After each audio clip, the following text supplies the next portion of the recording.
अभी के लिए बहुत ही इंटरेस्टिंग न्यू ड्रामा लेकर आ गई हूँ जिसकी स्टोरी बहुत ही ज्यादा फनी है जो कि आप लोगों को बहुत ही अच्छी लगेगी। इसलिए जल्दी से पहले वीडियो को लाइक कर लो और अभी तक आपने चैनल को सब्सक्राइब ना किया हो तो प्लीज कर लो। तो ड्रामे की स्टार्टिंग होती है और हम देखते हैं शहर के रिचेस्ट मैन मिस्टर शेन को, जो कि अभी बहुत ज्यादा परेशान होते हैं क्योंकि उनकी जो दोनों बेटियां हैं वो बहुत ही बिगड़ चुकी है। यहाँ पर उनका बटलर उन्हें इस बारे में बता रहा होता है कि उनकी एक बेटी जिसका नाम लिन है वो इतनी ज्यादा बिगड़ गई है कि वो मेल मॉडल्स के साथ इनडिसेंट पार्टीज कर रही है। और दूसरी उनकी बड़ी बेटी मिंगयू, जो कि उनके रूम में से सारे एंटिक्स को निकाल कर फोड़ रही है। वो यहाँ पर एंटिक्स तो फेंकती है, साथ ही साथ यहाँ पर चाकू जैसी चीजें भी फेंक रही होती है। तो बटलर तो डर जाता है और कहता है कि मैं तो हार मान रहा हूँ, मैं यहाँ पर और काम नहीं कर सकता। वो रिजाइन करके चला जाता है। मिस्टर शैन अब बहुत ज्यादा परेशान हो जाते हैं और वो सोचते हैं कि अपनी वाइफ के मरने के बाद उन्होंने अपनी दोनों बेटियों को इतना स्पॉइल कर दिए कि अब वो इतनी बिगड़ गई है कि उनकी एक बात नहीं सुनती और वो ये सब हरकतें कर रही है। मिस्टर शैन का सेक्रेटरी यहाँ पर उनकी तीसरी बेटी शाओ को लेकर आ जाता है, जो कि अभी बहुत छोटी है। यहाँ पर मिस्टर शैन सोचते हैं कि कम से कम मेरे पास मेरी एक आखिरी उम्मीद तो है। और फिर इसके बाद मिस्टर शैन की मौत हो जाती है और उनके फ्यूनरल पे जब उनकी दोनों बेटियां आई होती है तो यहाँ पर मिस्टर शैन का असिस्टेंट उन दोनों को ही बताने लगता है कि मिस्टर शैन ने मरने से पहले आप दोनों के लिए विल छोड़ कर गए। और वो उनकी वीडियो दिखाता है जिसमें मिस्टर शैन अपनी बेटियों से कह रहे होते हैं कि अब मेरे मरने के बाद तुम दोनों ये मत सोच लेना कि तुम लोग अपनी मर्जी से मेरे पैसों को उड़ा सकती हो। अब अगर तुम लोगों को मेरी सारी प्रॉपर्टीज इनहेरिट करनी है तो उसके लिए तुम लोगों को ये सारे टास्क करने होंगे जो तुम्हें मैं बताया हूँ। और जिस दिन मेरी तीसरी बेटी शाओ का 20th बर्थडे होगा उस दिन रिजल्ट अनाउंस होगा कि तुम लोगों ने टेस्ट पास किया कि नहीं। तो फिर मिंग्यू पूछती है कि कौन सा टेस्ट। तो फिर सेक्रेटरी बताता है कि मिस्टर शेन ने बोल कर गए कि जो उनकी बेटी शाओ है उनको आपको उनको आपको एक गरीबी वाली जिंदगी देनी है। आपको उनको बिल्कुल भी ये चीज पता नहीं लगने देनी है कि आप लोग अमीर हैं। तो फिर लिन कहने लगती है कि आखिर डैड को तो हमारी फिक्र थी ना, तो वो ऐसा शाओ के साथ क्यों कर रहे हैं। तो फिर सेक्रेटरी बताता है कि आप दोनों की फिक्र की वजह से उन्होंने ये डिसीजन लिया है। मिंग्यू क्वेश्चन करती है कि आखिर अगर हमारी छोटी बहन शाओ ने ये टेस्ट पास नहीं कर पाई तो फिर। तो इसका जवाब वो मिस्टर शेन का वीडियो दिखाकर बताता है जिसमें मिस्टर शेन खुद कह रहे होते हैं कि अगर शाओ ने टेस्ट पास नहीं कर पाई और गरीबी में रहकर भी वो तुम लोगों की तरह बन गई तो फिर मेरी जो सारी प्रॉपर्टी है वो चैरिटी में डोनेट हो जाएगी और तुम लोगों को कुछ भी नहीं मिलेगा। ये सुनते के साथ ही मिंग्यू, लिन और शाओ तीनों के तीनों शॉक होते हैं क्योंकि अब उनके ऊपर इतनी बड़ी रिस्पॉन्सिबिलिटी जो है। फिर हम डायरेक्ट कई साल बाद का सीन देखते हैं और अब हमें पता लगता है कि शाओ का 20th बर्थडे आने में पूरे 7 दिन बचे हुए।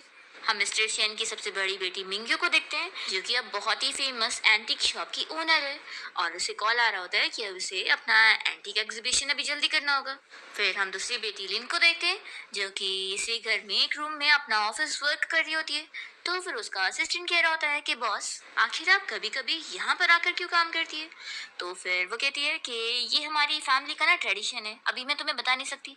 तभी लिन और मिंग्यू दोनों को ही अपनी छोटी बहन शाओ का मैसेज आता है और वो कह रही होती है कि सरप्राइज मैं कॉलेज से वापस आ गई हूँ और अभी छुट्टी पर मैं कुछ दिन घर पे रहूंगी। तो फिर उसका मैसेज देखकर दोनों ही शॉक रह जाती है और सोचने लगती है कि आखिर अब हम क्या करें। दोनों को ही अपने डैड मिस्टर शेन की विल याद आ रही होती है कि उन्होंने कह दिया कि अगर शाओ को पता लग गया कि वो लोग अमीर है और उसके अंदर इन दोनों की तरह बैड हैबिट्स आई तो फिर आखिर फैमिली का सक्सेसर कोई नहीं बन पाएगा। तो फिर प्रॉपर्टी वो चैरिटी में डोनेट कर देंगे। मिंग्यू लिन से कह रही होती है कि तुम अपने इस मैन को लेकर जल्दी से यहाँ से निकलो। तो लिन भी कहती है कि तुम भी अपने ये सारे एंटिक जंक को यहाँ से निकालो नहीं तो वो जान जाएगी। तो दोनों ही मिलकर जल्दी जल्दी से अपनी अपनी सारी चीजों को छुपाने में लग जाते हैं और तभी हम शाओ को देखते हैं जो कि घर के बाहर पहुंच जाती है और जोर जोर से आवाजें देने लगती है कि दोनों मेरी बहनों जल्दी से दरवाजा खोलो। पर दोनों में से कोई भी नहीं खोलता क्योंकि वो लोग तो अपना छुपाने में लगे होते हैं। तो फिर शाओ चाबी से खोलकर अंदर आ जाती है और तभी यहाँ पर मिंग्यू का जो लास्ट वाला एंटीक है वो छुपाना रह जाता है। तो फिर शाओ ये देखकर कहती है कि सिस्टर आपके हाथ में ये क्या है। मिंग्यू बहाना करती है कि कुछ नहीं, ये तो बहुत ही सस्ता है। वो उस पर बैठ कर भी दिखाती है। शाओ कहने लगती है कि आप आखिर इन फालतू चीजों में क्यों पैसा वेस्ट करती हो। वो जाकर यहाँ पर कपड़ा हटाकर बाकी सारे एंटिक्स को भी देख लेती है और कहती है कि सिस्टर आखिर आप इन सारे जंक्स को क्यों कलेक्ट करती रहती हो, आपको क्या लगता है कि मुझे पता नहीं चलेगा। मिंग्यू तो शौक रह जाती है कि उसके डैड ने जो बोला था कि उसे शाओ से ये बात छुपा के रखनी है कि वो लोग अमीर हैं और कभी उसको उनकी ट्रू आइडेंटिटी पता नहीं लगने देनी है। तो ये बात अब उसे पता लग गई है। तो फिर मिंगू कहने लगती है कि तुम मुझे एक्सप्लेन करने दो। शाओ कहती है कि आपको कुछ भी बोलने की जरूरत नहीं है, मुझे पता है कि आप जो अपने लिए पैसे जमा करके रखते हो, आपने उसमें से ये सब लियो, आखिर क्यों आप पैसे वेस्ट कर रही हो। तो फिर मिंगू खुश हो जाती है और कहती है कि हाँ हाँ तुम सही कह रही हो। और फिर शाओ यहाँ अपने सिस्टर लिन के रूम में जाती है और लिन ने यहाँ पर अपने असिस्टेंट को छुपाने के लिए उसे यहाँ पर ब्लैंकेट से कवर करके रखी होती है। पर शाओ यहाँ पर उसके असिस्टेंट का सॉक्स देख लेती है और कहती है कि सिस्टर आप मानोगी नहीं ना। ये असिस्टेंट भी झांक कर देख रहा होता है। तो लिन फिर उसे छिपा रही होती है और कहती है कि देखो अभी हम लोग कभी और बात करते हैं, तो तुम थोड़ा बाहर जाओ। फिर यहाँ पर शाओ लिन और मिंग्यू दोनों से गुस्सा हो चुकी होती है और कहने लगती है कि सिस्टर आप दोनों को ये सब नहीं करना चाहिए। तो फिर वो लोग माफी मांग रहे होते हैं और कह रहे होते हैं कि वो लोग ऐसी हरकतें वापस नहीं करेंगे। तो शाओ कहती है कि मुझे सब पता है कि आप लोग मेरे लिए कितना मेहनत कर रहे हैं, क्योंकि आप लोग मुझे एक अच्छी लाइफ देना चाहते हैं, इसलिए ठीक है, अब से मैं भी जॉब करूंगी और फैमिली के लिए पैसे कमाऊंगी। अब सारी रिस्पॉन्सिबिलिटीज मेरे ऊपर है। तो फिर ये सुनने के बाद मिंग्यू और लिन बहुत ज्यादा खुश हो जाते हैं और खुशी के आंसू रोने लगते हैं कि हमारी बच्ची सेंसिबल हो गई, फिर तो हमारी इतने सालों की मेहनत रंग लाई और उसके अंदर बिल्कुल भी कोई बैड हैबिट्स नहीं आई। तभी लिन और मिंग्यू दोनों एक दूसरे से कहने लगते हैं कि मैंने उसे अच्छी आदतें सिखाई हूँ, तुमने नहीं। और फिर वो लोग शाओ से पूछते हैं कि तुम्हें अपनी दोनों सिस्टर में से कौन ज्यादा पसंद है। तो शाओ तो अपनी दोनों सिस्टर की झगड़ों से परेशान हो जाती है। और फिर नेक्स्ट सीन में हम देखते हैं कि शाओ एक क्लब में पार्ट टाइम जॉब करने गई होती है, जहाँ पर जब वो वाइन सर्व करने के लिए जा रही होती है तभी वो एक लड़की को कॉल पे बातें करते हुए सुनती है, जो कि कह रही होती है कि वो मिस्टर जी चंग अब मेरा होगा और वो यहाँ पर एक वाइन में ड्रग मिला रही होती है। तो सूजी ये सब देख लेती है।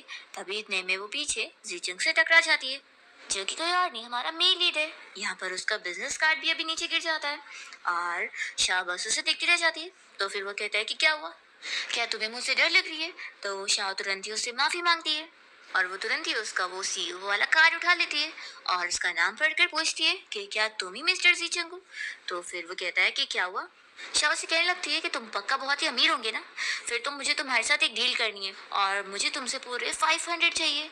तो फिर वो कहता है कि क्या। शाह कहती है कि पक्का ये काम है ना, तुम तो ज्यादा अमीर हो, तो फिर ठीक है तुम मुझे 5000 दोगे। फिर शाह जीचन के कान में कुछ बताने जा ही रही होती है, तभी अंदर से वो लड़की जिसका नाम वेवे है वो बाहर आ जाती है और यहाँ पर कहने लगती है कि वो क्या कर रही है। तो शाओ जल्दी से यहाँ से भाग रही होती है।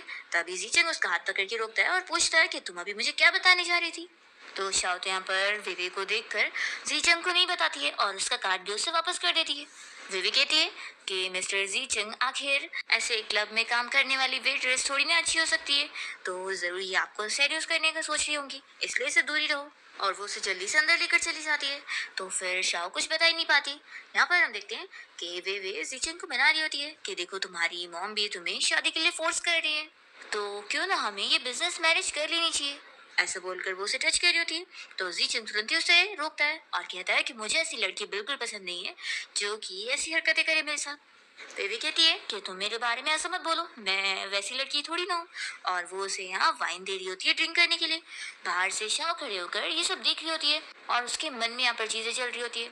एक साइड उसका कह रहा होता है कि उसे ऐसे दूसरों के मैटर्स में नहीं पड़ना चाहिए, क्योंकि वो लड़की कोई मामूली लड़की थोड़ी ना है, वो सू फैमिली की डॉटर है और वो तो बहुत इजीली उसे फायर करवा सकती है। और उसका दूसरा माइंड कह रहा होता है कि उसे इतना अच्छा मौका खोना नहीं चाहिए। 5000 थोड़ी ना कोई कम होते हैं, वो उसकी पूरी 2 मंथ की सैलरी होगी, तो उसे जल्दी से अपने शुगर डैडी को बचाने जाना चाहिए। और फिर शाओ यही चीज डिसाइड कर लेती है और जल्दी से अंदर आ जाती है और कहती है कि मिस्टर जीचंग आप वो वाइन ड्रिंक मत करना। तो फिर वे चिल्लाती है कि तुम अंदर कैसे आए, निकलो बाहर। तो फिर जीचंग यहाँ पर इसे पूछता है कि आखिर मैं ये वाइन क्यों नहीं ड्रिंक कर सकता। तो शाओ बताती है कि क्योंकि इस लड़की ने आपकी वाइन में ड्रग मिलाई है। वेवे को गुस्सा आती है और वो इस वाइन का ग्लास उठाकर उसके ऊपर फेंकने वाली होती है। तभी जीचंग जल्दी से उसे रोक लेता है और कहता है कि इतनी भी जल्दी क्या है। वेवे कहती है कि ये यहाँ पर आपको डिस्टर्ब करने आ गए ना, इसलिए मैं इसे बाहर निकाल दी थी। तो वो कहता है कि अच्छा ऐसी बात है। फिर जीचंग कहता है कि चलो मैं भी तो देखूं कि तुमने इस वाइन में ड्रग मिलाई हो या फिर जहर। और वो जल्दी से वो ड्रिंक कर लेता है और पूछता है कि क्या अब तुम सेटिस्फाइड हो। तो फिर वेवे कहने लगती है कि एक्चुअली मैं तुम्हें बहुत लाइक करती हूँ और हमारी फैमिलीज भी तो चाहते हैं ना कि हम शादी कर ले, तो तुम मान क्यों नहीं जाते। जिसंग चिल्लाता है कि निकलो यहाँ से बाहर। तो फिर वो चुपचाप चली जाती है। यहाँ पर फिर शाओ भी अपना यहाँ से निकल ही रही होती है। तभी जिचंग जाकर दरवाजा रोक लेता है। शाओ पूछती है कि क्यों ना मैं मिस वेवे को वापस आपके लिए बुला लेती हूँ। तो वो कहता है कि नहीं, अब तुमने मुझे बचाई हो तो तुम्हें मेरी रिस्पॉन्सिबिलिटी भी लेनी पड़ेगी। फिर वो शाओ को फोर्सली पकड़ के यहाँ सोफा पे ले आता है और उसे किस करने की कोशिश करता है। तो फिर शाओ चिल्लाती है कि अगर तुमने मुझे टच भी किया ना तो मैं अपने बॉयफ्रेंड को यहाँ पर बुला लूंगी और फिर वो तुम्हारा बुरा हाल करेगा। तो जीचन कहता है कि तुम्हारे रिएक्शन से मुझे पता लग गया है कि तुम्हारा कोई बॉयफ्रेंड नहीं है। तो शाओ कहती है कि क्या ये पता लगाना इतना ईजी था। तो फिर वो कहता है कि देखो दरवाजा उधर है, तुम चाहो तो कभी भी जा सकती हो, अब मैं तुम्हें नहीं रोकूंगा। तो शाओ तुरंत ही उसे पुश करती है और यहाँ से वो जाने वाली होती है, पर फिर वो जीचन की हेल्प करने के लिए रुक जाती है और फिर वो उसे किस करने लगती है। यहाँ पर जीचन फिर उसके बाद उसका नाम पूछता है। तो शाओ तो कह देती है कि हम बाय चांस मिले तो नाम जानने की जरूरत नहीं है। तो जीचन कहता है कि आखिर मैंने तुम्हारा फर्स्ट टाइम लिया हूँ तो तुम्हारे लिए रिस्पॉन्सिबिलिटी लेना तो बनता ही है ना। तो फिर वो कहती है कि ज्यादा ओल्ड फैशन मत बनो, तुमने मेरा फर्स्ट टाइम लिए नहीं हो बल्कि मैंने दी हूँ। तो जीचन तो यहाँ स्माइल कर रहा होता है कि लड़की कितनी इंटरेस्टिंग है। इतने में फिर उसे उसकी मॉम की कॉल आती है और वो उसे कहने लगती है कि आखिर वो शादी नहीं करेगा तो उन्हें अपने ग्रैंडसन का मुंह कैसे देखने मिलेगा, तो इसलिए शादी उसे करनी पड़ेगी। फिर इतने में शाओ तो यहाँ से जाने लगती है। तो जीचन उसे पूछता है कि आखिर तुम मुझसे कितने पैसे लोगी तो मुझसे शादी करोगी। शाओ कह देती है कि कितने भी दे दो मैं नहीं मानने वाली। तो फिर वो कहता है कि अगर फेक मैरिज होगी तो भी नहीं। तो कहती है कि हाँ तो भी नहीं। जीचन कहता है कि अगर मैं तुम्हें फेक मैरिज के 3 मिलियन पे करूँ तो 3 मिलियन सुनकर वो बहुत ही खुश होकर वापस आ जाती है और पूछती है कि कहीं तुम मेरे साथ कोई फ्रॉड तो नहीं कर रहे हो ना। जीचन बताता है कि मेरी फैमिली मुझे शादी के लिए फोर्स कर रहे हैं लेकिन मुझे कोई बिजनेस मैरिज नहीं करनी है, इसलिए मैं चाहता हूँ कि तुम मेरी फेक वाइफ बनने का प्रिटेंड करो। बस एक बार मेरी फैमिली को यकीन हो जाए फिर शादी के बाद मैं तुम्हें पूरे 3 मिलियन दे दूंगा। तो शाह पूछती है कि क्या इस फेक मैरिज में हमें इंटीमेट भी होना पड़ेगा। जीचन कहता है कि वो तभी जब तुम्हारी मर्जी होगी तो, और तुम्हारी मर्जी के बिना मैं तुम्हें टच भी नहीं करूंगा। तो फिर शाह इसके लिए मान जाती है और फिर वो घर आने के बाद अपनी दोनों बहनों को इस बारे में बता देती है कि उसने किसी रिच मैन मिस्टर जीचन के साथ फेक मैरिज की डील कर ली है, बदले में उसे 3 मिलियन मिलेंगे। तो ये सुनकर लिन और मिंग्यू दोनों ही शॉक होते हैं और कहने लगते हैं कि कहीं वो बंदा तुम्हारे साथ फ्रॉड तो नहीं कर रहा है। लिन कहती है कि आज तक मैं इतने लड़कों से मिल चुकी हूँ तो मेरे हिसाब से अगर वो ऐसा पैसा ऑफर कर रहा है तो पक्का वो बहुत ही अगली मैन होगा जो कि तुम जैसी भोली भाली लड़की को फंसाता होगा। तो शाओ जीचन की तारीफ करते हुए बताती है कि वो बहुत ही हैंडसम है और उसका बॉडी फिगर भी अच्छा है और ऐसा बोलकर वो उसके बारे में फिर से इमेजिन कर रही होती है। तो फिर ये दोनों कहते हैं कि आखिर तुम क्या सोच रही हो। शाओ कहती है कि मैं बस आप लोगों से यही बताना चाहती हूँ कि वो बंदा रियल था और वो कोई फ्रॉड नहीं कर रहा था। तो लिन पूछने लगती है कि कहीं तुम दोनों के बीच में कुछ हुआ तो नहीं। वो उसे डिटेल में बताने जा रही होती है तो मिंग्यू समझा देती है कि वो छोटी बच्ची है इसलिए उससे ये सारी चीजें डिस्कस मत करो और फिर दोनों ही आपस में फिर से कैट फाइट शुरू कर देते हैं। तो शाओ यहाँ से जाने वाली होती है तभी दोनों ही उसे रोकते हैं और कहते हैं कि हम तुम्हारी इस बात के लिए बिल्कुल एग्री नहीं करने वाले। तो फिर शाओ समझाती है कि सिस्टर्स आपको समझना होगा, अगर ये 3 मिलियन हमें मिल जाएंगे ना तो आपको ना जंग कलेक्ट करने का काम करना होगा और सिस्टर लिन ना ही आपको कोई कस्टमर को एंटरटेन करना होगा और फिर हम इतने गरीब नहीं होंगे, हमारी लाइफ इतनी मुश्किल नहीं होगी। तो फिर लिन और मिंग्यू दोनों उसे समझाने लगते हैं कि हमारी लाइफ इतनी भी मुश्किल नहीं है जैसा तुम सोच रहे हो। तो शाह नहीं मानती और कहती है कि मुझे अच्छी तरीके से पता है कि आप लोग मुझे झूठ कह रही है जबकि आप लोगों ने मेरे लिए कितना ज्यादा सफर किया है और फिर मुझे पालने का बर्डन आप दोनों के ऊपर था और आप लोगों ने मुझे कितनी मुश्किलों से पाला है। मुझे पता है कि जब आप दोनों टीनेजर्स थी तभी डैड गुजर गए थे, इसलिए मुझे पता है कि मेरी वजह से आप दोनों की लाइफ इतनी मुश्किल हो गई और आप लोगों ने अभी तक शादी ही नहीं की। तो लिन कहती है कि मेरे पास बॉयफ्रेंड की कमी नहीं है।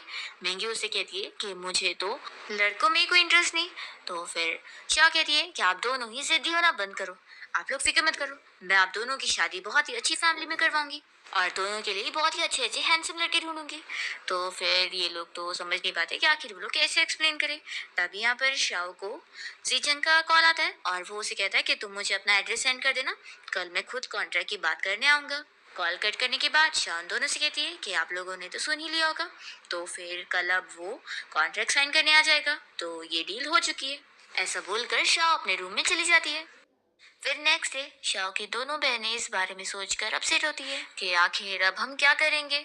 शाओ तो हमारी बात सुन ही नहीं रही है और वो पक्का उस मिस्टर जीचन के साथ शादी करने का सोच रही है और शाओ का जो टेस्ट वाला दिन है वो तो एकदम नजदीक आ रहा है और असिस्टेंट को जब इस बारे में पता लगेगा कि एक रिच बंदे ने शाओ को अडॉप्ट कर रखा है तो फिर बताओ हमारा क्या होगा। हम तो ये टेस्ट फेल हो जाएंगे और हमेशा के लिए गरीब हो जाएंगे। तभी लिन को आइडिया आता है और वो कहती है कि क्यों ना हम लोग शाओ को एक अच्छा लड़का ढूंढ के दे दे, क्योंकि उसने आज तक कोई भी रिलेशनशिप में नहीं आई है, इसलिए वो इतनी जल्दी फ्रॉड में फंस गई। लेकिन अगर हम उसके लिए एक अच्छा लड़का ढूंढ दे तो दोनों यहाँ पर एक लड़के के बारे में डिस्कस करने लगते हैं जो कि अभी अब्रॉड से वापस आया है। दोनों डिसाइड करते हैं कि हम लोग शाओ को उससे मिलवाएंगे और उसे समझा देंगे कि अभी वो शाओ को अपनी रियल आइडेंटिटी ना बताए, और जब शाओ का टेस्ट कंप्लीट हो जाए तो फिर वो अपनी आइडेंटिटी के बारे में शाओ को भी बता दे। तो मिंग्यू को भी प्लान अच्छा लगता है और तभी इतने में डोर बेल बजता है तो ये लोग समझ जाते हैं कि वो मिस्टर जीचेंग आया होगा शाओ के साथ डील करने के लिए। तो शाओ जैसे ही बाहर आती है तो लिन और मिंग्यू दोनों मिलकर इसे जाके रूम में बंद कर देते हैं और लॉक कर देते हैं डोर को। फिर जीचेंग यहाँ अपने असिस्टेंट के साथ पहुंच जाता है और शाओ की दोनों बहनों से इस बारे में बात करता है। असिस्टेंट सब बता रहा होता है कि असल में आपकी सिस्टर शाओ जब क्लब में वेट्रेस की जॉब कर रही थी तो वहाँ पर मेरे बॉस ने उन्हें देखा और मेरे बॉस उनकी हेल्प करना चाहते हैं। तो मिंग्यू साफ मना कर देती है कि हमारी शाओ को किसी की हेल्प की जरूरत नहीं है, इसलिए निकलो यहाँ से। तो फिर जीचेंग कहता है कि मैं सिर्फ शाओ की नहीं बल्कि आप दोनों की भी हेल्प करूंगा। तो फिर लिन कहती है कि तुम क्या कहना चाहते हो, क्या तुम हम तीनों से शादी करोगे? तो फिर असिस्टेंट लो से कहने लगता है कि आखिर आप इतनी डरावनी है तो मिस्टर शैन आपसे शादी करके अपनी जिंदगी क्यों बर्बाद करेंगे? तो लिन कहती है कि तुमने क्या बोला? तो फिर असिस्टेंट कहता है कि मैं तो बस कह रहा था कि आप लोगों को मेरे बॉस फाइनेंशियली हेल्प करना चाहते हैं ताकि आप लोगों की मुश्किलें कम हो। तो फिर लिन चिल्लाकर कह देती है कि हमें पैसों की कोई कमी नहीं है, इसलिए 3 मिलियन क्या, हमें ना ही 30 मिलियन चाहिए और ना ही 300 मिलियन, निकलो यहाँ से। तभी शाव अंदर से सब सुन रही होती है और वो चिल्लाकर कहने लगती है कि नहीं मुझे चाहिए, प्लीज मुझे यहाँ से बाहर निकालो। तो जीचंग शाओ की आवाज सुनकर कहता है कि शाओ यहीं पर ही है ना? तो मिंग्यू और लिन दोनों ही कहने लगते हैं कि बिल्कुल नहीं, तुमने गलत सुना है, शाओ यहाँ पर है ही नहीं और वो कहीं बाहर गई हुई है। पर जीचंग नहीं सुनता और वो जल्दी से जाकर लॉक खोल देता है और शाओ को बाहर निकाल लेता है। शाओ जल्दी से उसको चेक करने लगती है और कहती है कि तुम ठीक तो हो ना? तो फिर वो कहता है कि तुम मेरी इतनी फिक्र है? तो शाओ से बताती है कि मेरी दोनों सिस्टर्स ना कोई इजी नहीं है। जब मैं छोटी थी और एक लड़के ने मुझे बाइट कर लिया था तो फिर मेरी सिस्टर ने उसे बहुत ही बुरी तरीके से सबक सिखाई थी। ये सुनकर ही जीचन डर जाता है और कहता है कि सच में तुम्हारी सिस्टर कितनी डरावनी है। शाओ कहती है कि लेकिन फिक्र मत करो, मैं हूं ना, मैं तुम्हें प्रोटेक्ट करूंगी। तभी लिन चिल्लाती है कि आखिर तुम दोनों स्लो स्लो क्या बातें कर रहे हो, और फिर शाओ जाकर अपनी दोनों बहनों को मनाने लगती है और कहती है कि असल में मैं आप लोग से झूठ कह रही थी कि मैं उससे फेक मैरिज कर रही हूँ, बल्कि रियल बात यह है कि मैं उसे बहुत लाइक करती हूँ। देखो ना कितना ज्यादा हैंडसम है और इतना टॉल भी है, मुझे तो बहुत ज्यादा पसंद है। तो फिर मिंग्यू कह देती है कि ये सब झूठ बोलकर कोई फायदा नहीं है, हम बिल्कुल नहीं मानने वाले। लेन भी कहने लगती है कि देखो ये देख कर ही लग रहा है कि कितना बड़ा प्ले बॉय होगा, पक्का इसकी प्राइवेट लाइफ ना बहुत ही मैसी होगी। तभी जीचन कहने लगता है कि कल रात मेरे और शॉ के बीच में जो भी हुआ है वो बस एक एक्सीडेंट था। तो ये सुनने के बाद लिन और मिंग्यू शॉक हो जाते हैं और दोनों शॉ से कहते हैं कि तुमने हमें इस बारे में बताया ही नहीं कि तुम दोनों लिमिट क्रॉस कर चुके हो। तो फिर शॉ कहने लगती है कि सिस्टर मैं बता रही हूँ ना, कल रात सच में बहुत ही इमरजेंसी थी तो मुझे उसकी हेल्प करनी पड़ी, और वैसे भी सिस्टर ये बिल्कुल मेरे टाइप का लड़का है इसलिए मुझे पसंद आया।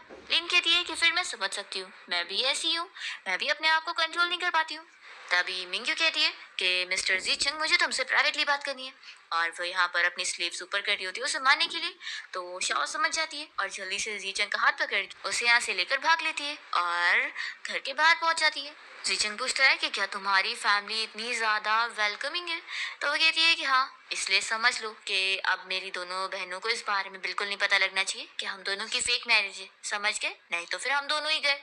जीचन कहता है कि ये बात तो ठीक है, लेकिन ये बताओ तुम अभी कह रही थी कि तुम मुझे रियल में लाइक करती हो, तो ये तुम रियल कह रही थी या फेक था? तो शाह कहती है कि ऑफ कोर्स रियल था। फिर जीचंग उसे किस करने जा रहा होता है कि तभी इतने में उसे उसकी मॉम की कॉल आ जाती है। कॉल पर उसकी मॉम उसे बताती है कि उसकी अरेंज मैरिज फिक्स हो गई है, वो भी शहर के रिचेस्ट मैन मिस्टर शेन की फैमिली में, और मिस्टर शेन की दोनों बड़ी बेटियां उससे मिलने के लिए ब्लाइंड डेट पर आने वाली है अपनी छोटी बहन के साथ उसकी शादी फिक्स करने को। तो उसे ब्लाइंड डेट के लिए जाना होगा। कॉल रखने के बाद जीचंग शाओ को इस बारे में बताता है कि अब वो उसके साथ चलेगी उसके ब्लाइंड डेट को खराब करने के लिए। फिर हम देखते हैं कि शाओ जीचंग के घर के बाहर पहुंच जाती है और वो याद करती है कि उसने उससे पूछी थी कि क्या वो बहुत ही ज्यादा अमीर है। तो यहाँ पर अब उसका घर देखने के बाद इसे यकीन हो गया है। शाओ से कॉल करके बता देती है कि मैं तो पहुंच गई हूँ, तो अब तुम भी आ जाओ। तभी इतने में यहाँ पर विवे आई होती है और वो शाओ को देखती कहती है कि तुम ही वो लड़की हो ना जिसने लास्ट टाइम मेरा प्लान खराब कर दी थी। मैं तुमसे बदला लेना ही चाहती थी और तुम खुद मेरे सामने आ गई। तो फिर शाओ से कह रही है कि जो तुमने हरकत की थी ना मिस्टर जी चंग को ड्रग देने का, अगर ये सोचो किसी और को पता लगेगा ना तो तुम्हारी बेइज्जती होगी। तो विवे कहती है कि अच्छा तो तुम मुझे ब्लैकमेल कर रही हो। तभी इतने में जी चंग की मॉम यहाँ पर हाउसकीपर के साथ आई होती है। तो जल्दी से विवे उनसे बात करने लगती है कि आंटी आप मुझे बाहर ही मिल गई। तभी जी चंग की मॉम शाओ को देखकर पूछती है कि तुम कौन हो। तो फिर शाओ बताती है कि हेलो आंटी, मैं जी चंग की गर्लफ्रेंड हूँ। ये सुनते के साथ ही हाउसकीपर कहती है कि ऐसा कैसे हो सकता है। आज मिस्टर जी चंग की शेन फैमिली की डॉटर के साथ ब्लाइंड डेट है, तो ऐसा तो नहीं हो सकता ना कि इतने क्रूशियल मोमेंट पे उनकी कोई गर्लफ्रेंड बन गई हो। मॉम कहती है कि ऐसा मत बोलो। वो खुश होती है कि वैसे भी मुझे बस अपने बेटे के लिए कोई लड़की चाहिए और अगर उसने खुद ने किसी को चुन लिया तो फिर मैं उसे एक्सेप्ट करूंगी। और वो शाह को अपने पास आने के लिए बोल रही होती है। तो फिर वेवे कहती है कि आंटी आखिर ये जी चंग की गर्लफ्रेंड कैसे हो सकती है, ये तो बस एक क्लब की वेट्रेस है। पता नहीं कैसे कैसे तरीके यूज करती होगी जीचन को सेड्यूस करने का, तभी यहाँ तक पहुंच गई है। तो फिर शाह कहती है कि सब तुम्हारी वजह से हुआ है। अगर तुमने मुझे ये चांस ना दी होती तो मुझे ये चांस मिलता ही नहीं। तुमने मिस्टर जीचन को ड्रग दी और मैंने उनकी हेल्प करी थी। ये सुनते के साथ ही मॉम यहाँ पर शॉक हो जाती है कि क्या तुमने मेरे बेटे को ड्रग दी। तो शाह कहती है कि हाँ मैं बिल्कुल सही कह रही हूँ। तो वे सीधा यहाँ पर शाह को थप्पड़ लगाती है और कहती है कि तुम मुझ पर झूठे इल्जाम लगा रही हो, तुम्हारी इतनी हिम्मत। हाउसकीपर भी यहाँ पर इस वेवे का ही साथ देते हुए कहने लगती है कि मिस वेवे बिल्कुल सही कह रही है, तुम जैसी गरीब लड़की आखिर सच बोली कैसे सकती है। तुम पक्का ये सब मिस्टर जीचंग को फंसाने के लिए कर रही हो। वेवे कहती है कि तुम जैसी लड़की को तो मुझे सबक सिखाने होगा। वो वापस से शाह को एक और थप्पड़ लगाने जा रही होती है, पर यहाँ पर जीचंग आकर इसका हाथ पकड़ के रोक लेता है और फिर शाह को मौका मिल जाता है और वो बेबी को थप्पड़ मारकर अपना बदला ले लेती है। और फिर जीचंग से कहती है कि बेबी देखो ना मेरा हाथ कैसे दुख रहा है। तो फिर वो कहता है कि तुम इसे एक और मार लो फिर तुम्हारा हाथ दर्द होना बंद हो जाएगा। तो शाह कहती है कि ठीक है फिर, और वो यहाँ बेबी को एक और थप्पड़ लगा देती है और कहती है कि सही कहा, अब मेरा हाथ बिल्कुल दर्द नहीं दे रहा। तो ये देखकर जीचंग की मॉम तो खुश हो जाती है और हंसने लगती है। तो फिर वेवे शाह को फिर कहती है कि तुम दोनों मिले हुए हो। जीचंग चिल्लाकर कह देता है कि अगर तुम नहीं चाहती हो कि मैं तुमसे पुराने और नए दोनों हिसाब बराबर करूं तो निकलो यहाँ से। तो वे चुपचाप चली जाती है। तभी हाउसकीपर कहने लगती है कि यंग मास्टर आखिर आप इस लड़की का साथ कैसे दे सकते हैं। तो फिर जीचंग की मॉम हाउसकीपर को चुप रहने बोलती है और समझाती है कि तुम्हें अब खुद समझ नहीं आया, मेरे बेटे के एटीट्यूड से पता लग रहा है कि ये रियल उसकी गर्लफ्रेंड है कि नहीं। हाउसकीपर कहने लगती है कि आखिर ये अननोन ओरिजिन वाली लड़की को आप ऐसे कैसे एक्सेप्ट कर सकती है। और वैसे भी आज यंग मास्टर जी चंग की ब्लाइंडेड यहाँ पर आने वाली है, जो कि कितनी अमीर फैमिली की डॉटर है। तो आप लोग थोड़ी ना ऐसे उनसे पंगे ले सकते। तभी हम शाओ की दोनों बहन लिन और मिंग्यू को देखते हैं, जो कि कार से इन लोग के घर के बाहर पहुंच जाती है। फ्लैशबैक में हमें दिखाते हैं कि जिस अच्छे लड़के के बारे में वो दोनों बातें कर रही थी वो कोई और नहीं, असल में जीजन के बारे में बात कर रही थी, पर इन्हें तो पता तक नहीं है। तभी दोनों जैसी यहाँ कार से बाहर निकलने वाली होती है तो शाओ को देखकर जल्दी से वापस से डोर बंद कर लेती है और शौक होती है कि शाओ यहाँ पर क्या कर रही है। मिंग्यू कहती है कि देख लो तुमने कौन सा अच्छा लड़का चुनी हो। वो लोग यहाँ पर देख रहे हैं कि जीचंग ही वो लड़का है। तभी इतने में असिस्टेंट कहने लगता है कि आखिर मिस शाओ यहाँ पर मिस्टर जीचंग के घर पे क्या कर रही है। तो दोनों ही जल्दी से बहाने बना लेती है कि असल में शाह हम दोनों की हेल्प करने के लिए नैनी की जॉब करने गई है, तो जरूर वो अपना इंटरव्यू देने आई होगी। तो असिस्टेंट यकीन कर लेता है और कहता है कि वैसे अब आप दोनों भी इसी घर में जा रही हैं, तो मैं आपको समझा दूं कि मिस शाह के सामने आप दोनों की आइडेंटिटी रिवील नहीं होनी चाहिए, नहीं तो आप दोनों बैठ हार जाएंगी और आपके डैड की प्रॉपर्टी चैरिटी में चली जाएगी। तो दोनों ही मना करती है कि ऐसा वो लोग बिल्कुल नहीं होने देंगे। और फिर दोनों यहाँ पर जीचंग के घर पहुंच जाती है और उसे क्वेश्चन वगैरह करने लगती है कि क्या वही वो फेमस टैलेंटेड बंदा है जिसके बारे में इतनी उन्होंने तारीफ सुनी थी। तो जीचंग कहता है कि हाँ मैं वही हूँ। तो क्या आप ही तीनों वो शेन फैमिली की डॉटर्स हैं। तो मिंग ये चीज क्लियर करती है कि हाँ हम लोग शेन फैमिली की डॉटर्स हैं, लेकिन हमने ये नहीं कहा कि हम शहर की रिचेस्ट मैन शेन फैमिली की डॉटर्स हैं, वो तुम लोगों की खुद की इमेजिनेशन थी। तभी शाह यहाँ पर अपनी दोनों बहनों से पूछ रही होती है कि दोनों ने जो इतने महंगे महंगे कपड़े पहनी है वो कहाँ से है। तो फिर दोनों बहाना कर लेती है कि ये रेंट वाले कपड़े, आखिर उन्हें यहाँ जो आना था तो इसलिए रेंट वाले कपड़े उन्होंने लेकर आ गई। तभी जी चंग शाओ को अपने पास आने के लिए बोल रहा होता है, तो लिन और मिंग्यू दोनों ही आगे हाथ करके उसे रोक लेते हैं कि तुम नहीं जा सकती। तो शाओ समझाती है कि मेरी दोनों सिस्टर आप लोग गलत समझ लिए, और वो जल्दी से जीचंग के पास आ जाती है। फिर जीचंग अपनी मॉम को बताने लगता है कि मॉम मैं इसे लाइक करता हूँ और मैं इससे शादी करना चाहता हूँ। तो शाओ की दोनों बहनें तुरंत ही मना कर देती है कि बिल्कुल नहीं। तभी यहाँ पर जीचंग अपनी मॉम से कह रहा होता है कि मॉम इससे मुझे बचाइए और मुझे इसकी रिस्पॉन्सिबिलिटी लेनी है। तो जीचंग की मॉम तो बहुत ही खुशी खुशी मान जाती है और इस रिश्ते के लिए बहुत ही खुश होती है। पर लिन और मिंग्यू यहाँ पर शाओ का हाथ खींचने लगते हैं और कहते हैं कि नहीं, तुम्हें अभी यहाँ से चलना होगा। तो जीचंग भी शाओ का हाथ पकड़ के रोक रहा होता है और कहता है कि नहीं, मैं उसे नहीं लेके जाने दूंगा। तभी शाओ तो बीच में फंस जाती है और सोचती है कि मुझे ही कुछ करना होगा। शाओ सोचने लगती है कि क्यों ना मैं प्रेग्नेंट होने का बहाना कर लेती हूँ, पर उसका दूसरा माइंड कहता है कि नहीं, झूठ नहीं बोलना चाहिए। पर यहाँ पर फिर शाओ रोकती है और इन लोगों को कह देती है कि मैं जीचंग के बच्चे की मॉम बनने वाली हूँ। ये सुनकर सभी शॉक हो जाते हैं। जीचंग की मॉम तो बहुत ही खुश होकर पूछने लगती है कि कब आखिर और बेबी का कितना मन चल रहा है। तो शाओ तो जीचंग को इशारा कर देती है कि वो तो झूठ बोल रही है। तो वो भी उसका साथ देते हुए अपनी मॉम से कहता है कि वो अभी जस्ट ही प्रेग्नेंट हुई है। मॉम तो बहुत ज्यादा हैप्पी होती है और कहती है कि बस एक बार बेबी हो जाए और फिर तुम दोनों की मैं बहुत ही ग्रैंड वेडिंग करवाऊंगी। हाउसकीपर फिर से बीच में कुछ बुरा बोलने को करती है, तो मॉम यहाँ पर उन्हें चुप करा देती है और यहाँ से जाने बोलती है। लिन वापस से शाओ से इस बारे में कंफर्म करने के लिए पूछती है कि क्या तुम सच में प्रेग्नेंट हो। तो शाओ और जीचंग दोनों ही साथ मिलकर झूठ बोल रहे होते हैं कि हाँ। मिंग्यू को तो बहुत ज्यादा गुस्सा आ जाता है और वो जीचंग को मारने के लिए आगे बढ़ती है। लिन यहाँ से एक फ्रॉड प्लॉट पकड़ा देती है। जीचंग भी फिर डर गया होता है और वो शाओ के पास आकर कहने लगता है कि आप दोनों सिस्टर्स बिल्कुल भी फिक्र मत करो, मैं शाओ की पूरी रिस्पॉन्सिबिलिटी लूंगा। और शाओ भी यहाँ पर सामने आ जाती है और कहती है कि सिस्टर आप लोग प्लीज मेरे हस्बैंड को मत मारो। और वो बचने के लिए तुरंत ही बेहोश होने का नाटक कर लेती है।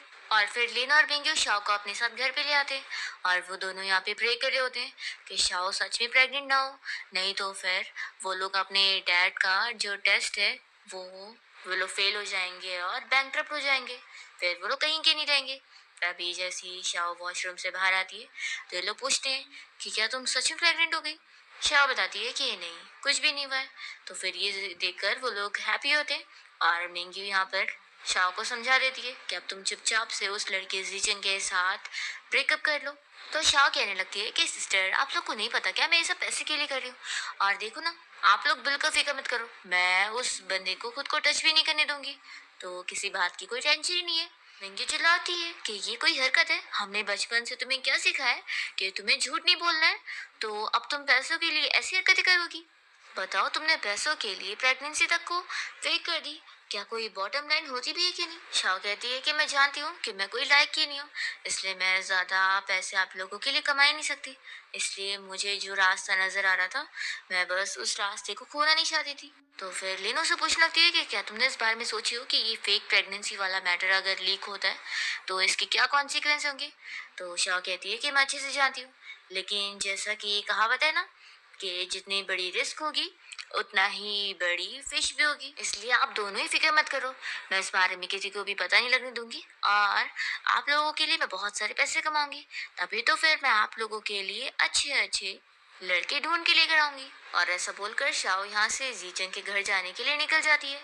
तो मिंग्यू यहाँ पर लिन को रोकती है और कहती है कि उसे जाने दो, अब हमें कुछ करना होगा शाओ को ठीक करने के लिए, ताकि टेस्ट से पहले उसकी थिंकिंग हम लोग सुधार सके, तो इसलिए अब हम भी उसके साथ चलेंगे। लिन कहती है कि तुम्हारे कहने का क्या मतलब है। मिंग्यू कहती है कि वैसे तो जीचंग की पूरी फैमिली ने हमें देख चुके हैं, लेकिन अगर हम दोनों वहां पर मेड्स बन के जाए और अपना फेस कवर करके रखे तो वो लोग हमें पहचान भी नहीं पाएंगे और हम लोग वहां पे रहकर शाह के ऊपर नजर भी रख लेंगे। तो लिन कहती है कि तुम चाहती हो कि मैं इतनी ब्यूटीफुल होकर एक नैनी का काम करूं। फिर दोनों आखिर मेड बनकर यहाँ पर जीचन के घर पे काम भी शुरू कर देते हैं। और फिर हम देखते हैं कि शाओ जब यहाँ अपना सामान लेकर जीचन के घर पे रहने के लिए आ जाती है तो हाउस कीपर उसे समझा देती है कि यहाँ पर ना अपना हाथ कंट्रोल करके रखना, क्योंकि अगर तुमसे कोई चीज टूट गई ना तो तुम उसकी कीमत चुकाने के लिए अफोर्ड नहीं कर पाओगी, समझ गई। ऐसा सुनाकर वो चली जाती है। तो शाओ को तो उस हाउस कीपर पे गुस्सा आता है। फिर नेक्स्ट सीन में हम देखते हैं कि जीचिंग यहाँ पर अपने ऑफिस में होता है और उसका असिस्टेंट उसे इस बारे में पूछ रहा होता है कि बॉस आखिर आपने मिस शाओ के साथ फेक मैरिज करने का क्यों चुने, आपको क्या डर नहीं है कि उनकी जो दोनों सिस्टर है वो इतनी इजी नहीं है फूल बनाने के लिए, तो फिर तो आपने खुद के लिए ट्रबल नहीं ले लिए।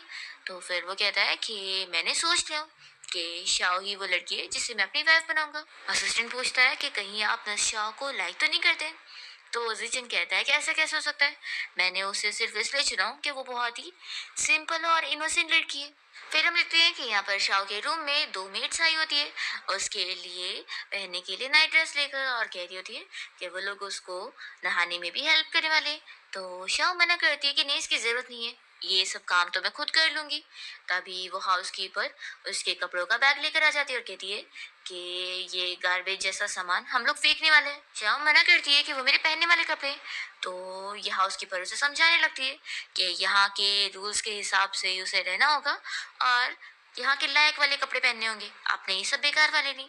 हाउसकीपर ये भी समझाती है कि मेरे रूल्स तुम्हें मानने होंगे क्योंकि यहाँ पर मेरी चलती है। तभी यहाँ पर जीचंग आकर ये सब सुनने लग जाता है और शाओ फिर कहती है कि क्या ये सच है। जीचंग इस हाउसकीपर से कहता है कि मुझे तो पता ही नहीं था कि यहाँ पर तुम्हारे रूल्स चल रहे हैं। फिर शाओ जल्दी से जीचंग का हाथ पकड़ लेती है और कहती है कि हस्बैंड देख लो, तुम्हारी हाउसकीपर मुझे क्या कहने सुना रही है। फिर ये हाउसकीपर तो जीचंग से कह रही होती है कि यंग मास्टर, मैं तो बस फैमिली के अच्छे के लिए सारे रूल्स इन्हें समझा रही थी। जीचंग हाउसकीपर को चिल्लाता है कि तुम आखिर अपने आप को समझती क्या हो जो मेरी वाइफ को रूल सिखाओगी। कहीं ऐसा तो नहीं कि यहाँ पर जॉब करते करते तुम इस घर को खुद का घर समझने लग गई हो। अपनी आइडेंटिटी भूलो मत और याद रखो। फिर शाह पूछती है कि आप बताओ तुम मेरे लगेज का क्या करोगी। तो हाउसकीपर माफी मांगते हुए कहती है कि मैं उसे ठीक से रख दूंगी और उसे बिल्कुल नहीं फेंकूंगी, और ये बोलकर वो चली जाती है। फिर शाओ यहाँ पर जीचंग से इस बारे में डिस्कस करती है कि तुम्हारे घर के सारे लोग मुझे एक गरीब लड़की समझ रहे हैं, इसलिए मैं कह रही हूँ कि अब से मैं बहुत ही अच्छी लाइफ जीने वाली हूँ और बहुत ही मजे में ब्रेकफास्ट एंजॉय करने वाली हूँ और सब कुछ भी। जीचंग कहता है कि तुम्हारी मर्जी। शाओ कहती है कि वैसे लेकिन ये बात बहुत ही सीरियस है कि हम दोनों ने जो प्रेगनेंसी वाला झूठा बहाना बनाया, ये अगर सभी को पता लग गया तो फिर हम क्या करेंगे। जीचंग कहता है कि उसकी फिक्र मत करो, मैं हॉस्पिटल से झूठी रिपोर्ट बनवा लूंगा। शाओ कहती है कि लेकिन अब हम करेंगे क्या। तुम्हारे हिसाब से तुमने मुझे बोला था कि मैं तुम्हारे साथ फेक मैरिज करूंगी तो तुम मुझे 3 मिलियन पैसे दे दोगे, लेकिन तुम्हारी मोम के हिसाब से तो पहले हमारा बेबी होगा उसके बाद हमारी शादी होगी। तो बताओ अब हम क्या करेंगे, क्या हम एक हवे से झूठी डॉल बनाएंगे। तो जीचंग उसके पास आता है और कहता है कि क्यों ना हम लोग इस फेक रिलेशनशिप को रियल बना दें। तब शाओ जल्दी से उसे दूर हो जाती है और आई ड्रॉप उठा कर कहती है कि तुम थक गए होंगे ना, लाओ मैं तुम्हारी आंखों में ड्रॉप्स डाल देती हूँ ताकि तुम रेस्ट कर लो। जीचंग मान जाता है कि ठीक है डालो। तो शाओ से समझाती है कि उसके लिए उसे झुकना पड़ेगा। तो वो बैठ जाता है और यहाँ पर ये उसे आई ड्रॉप डालने जाती है। तभी जीचंग उसे अपने और ही क्लोज कर लेता है और कहता है कि ऐसे और अच्छे से डाल लोगी। शाओ से समझाती है कि तुम शांत बैठो और फिर वो उसकी आंखों में ड्रॉप डाल देती है। तभी जीचंग कहता है कि अब ड्रॉप डाल के हो गया हो तो हम लोग कंटिन्यू करें। फिर जब वो उसे किस करने जा रहा होता है कि तभी रूम में उसकी मॉम आ जाती है और दोनों ही जल्दी से एक दूसरे से दूर हो जाते हैं। मॉम चिल्लाती है कि ये क्या हरकत है, क्या तुम भूल गए हो कि अभी शाओ की क्या कंडीशन है और उसमें तुम्हें ये सब नहीं करना चाहिए। वो जीचंग को एक टैबलेट पकड़ाती है और कहती है कि अब इसे खाओ और अपने माइंड को क्लीन रखो, शाओ के लिए भी यही बेहतर है और तुम्हारे लिए भी। तो जीचंग कहता है कि मॉम क्या मैं आपका सगा बेटा हूँ।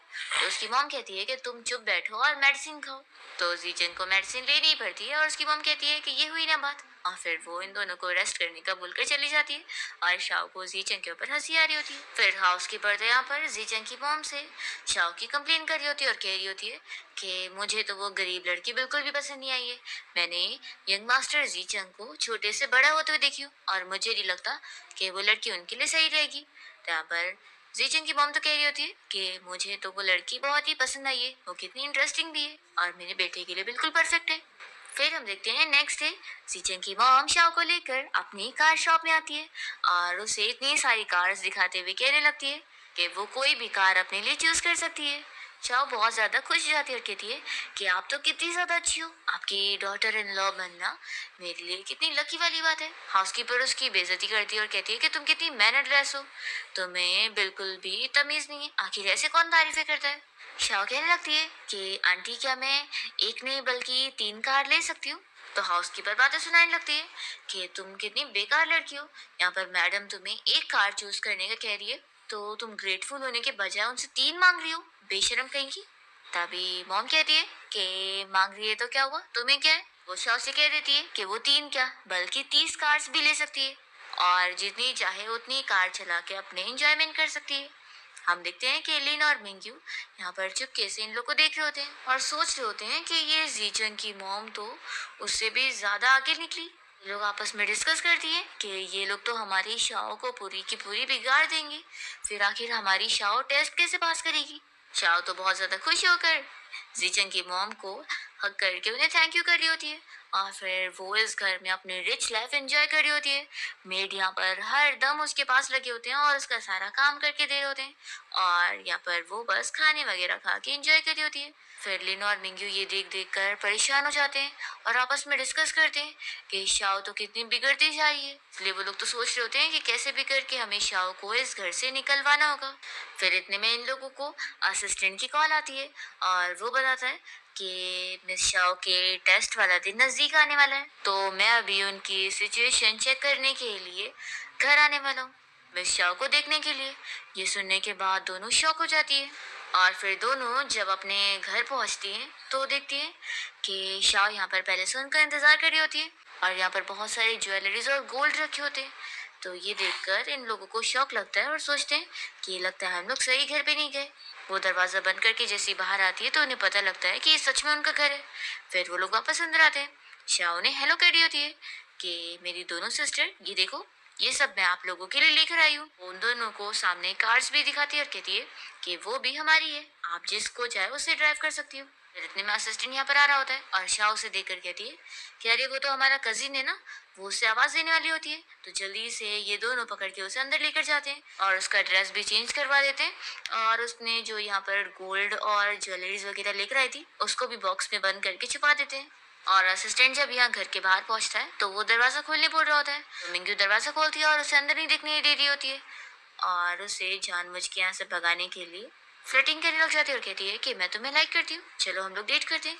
तो फिर वो यहाँ पर बहुत ही ब्लश करता है और उसे बास्केट पकड़ा के यहाँ से भाग जाता है।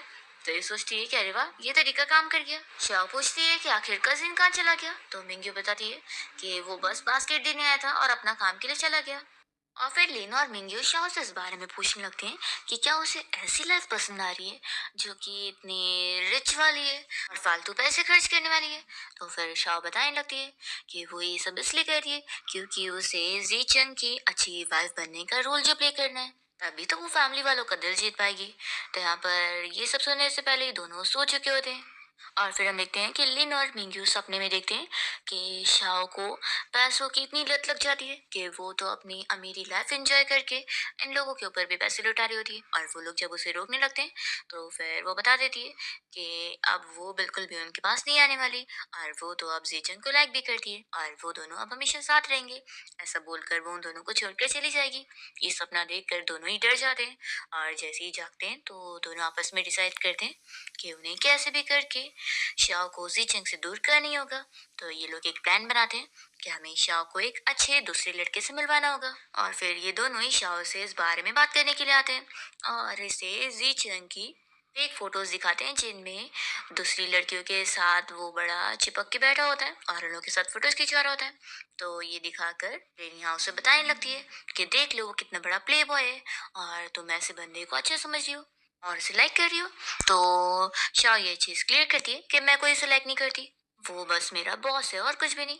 तो उसकी दोनों यहाँ पर सिस्टर्स उसे समझाने लगती है कि उसे किसी और अच्छे लड़के से मिलना चाहिए और वो एक के साथ उसकी डेट भी फिक्स करवा देते हैं। जब शाओ फिर यहाँ जीचन के घर पे आती है वो रात में अच्छे से तैयार होकर बाहर कहीं जाने के लिए निकल रही होती है। तो जीचन पूछता है कि तुम कहाँ जा रही हो, तो शाओ कहती है कि एंजॉय करने के लिए और वो चली जाती है और उसे बताती भी नहीं। फिर वो एक क्लब में बैठकर अपने डेट पार्टनर का इंतजार कर रही होती है और सोचती है कि सिस्टर ने तो मुझे यही टाइम बताया था। फिर इतने में क्लब में एक लड़का आया होता है जो कि स्पेशली पियानो प्ले करने के लिए बैठता है। या फिर शाओ फोटो देखकर सोचती है कि सिस्टर ने मुझे यही लड़के का फोटो भेजा है। यहाँ पर वो लड़का बता रहा होता है कि मेरा नाम लू है और मैं स्पेशली इस लेडी के लिए ये पियानो प्ले करने जा रहा हूँ और वो शॉ की तरफ इशारा करता है। फिर यहाँ पर लू अपना पियानो प्ले करने के बाद शॉ के पास आके बैठ जाता है, वो उसे बैठने भी देती है। तभी हम देखते हैं कि यहाँ पर जीचन भी बैठा होता है और इन लोग के ऊपर नजर रखा होता है।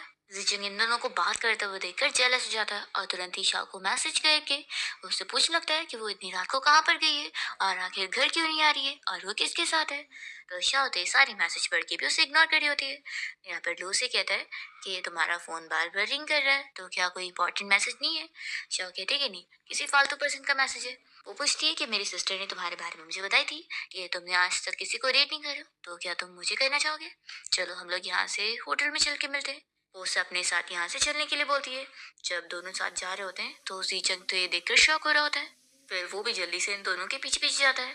शाओ यहाँ पर इस लड़के लू को बाहर लेकर आती है और फिर उसे वॉल पे पुश करके उसे किस करने जा रही होती है। तभी उसके माइंड में फिर से चलने लगता है कि वो ये बिल्कुल गलत कर रही है, उसकी फेक मैरिज है तो क्या हुआ, ये हरकत करके वो अपने हस्बैंड को चीट कर रही है।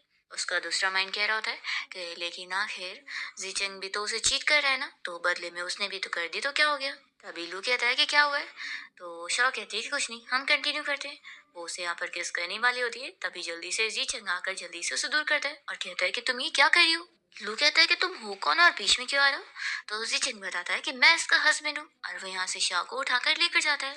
और फिर जैसे यहाँ पर जीचंग शाओ को कार में बैठाता है तो उसे कहने लगता है कि ये क्या हरकत थी, तुम मेरी वाइफ हो और तुम किसी और को किस करने जा रही थी। तो शाओ ये चीज क्लियर करती है कि हमारी फेक मैरिज है। तो कहता है कि तो भी क्या हुआ, हम दोनों कॉन्ट्रैक्ट में हैं, तो तुम मेरी वाइफ हो, ऐसे कैसे तुम किसी और को किस कर सकती हो। और फिर वो जल्दी से यहाँ पर शाओ को किस कर लेता है तो शाओ उसे दूर करती है और यहाँ पर उसे थप्पड़ लगाने वाली होती है। तो जीचंग जल्दी से उसका हाथ पकड़ के रोकता है और कहता है कि मारना है तो अच्छे से फोर्स लगा के मारो। तो यहाँ पर फिर शाओ से मारती नहीं है और उल्टा उसे पकड़ के पूछ रही होती है कि आखिर क्या तुम मुझे लाइक करते हो। जिशिन कहता है कि क्या दुनिया की सारी लड़कियां मर गई हैं जो मैं तुम्हें लाइक करूंगा।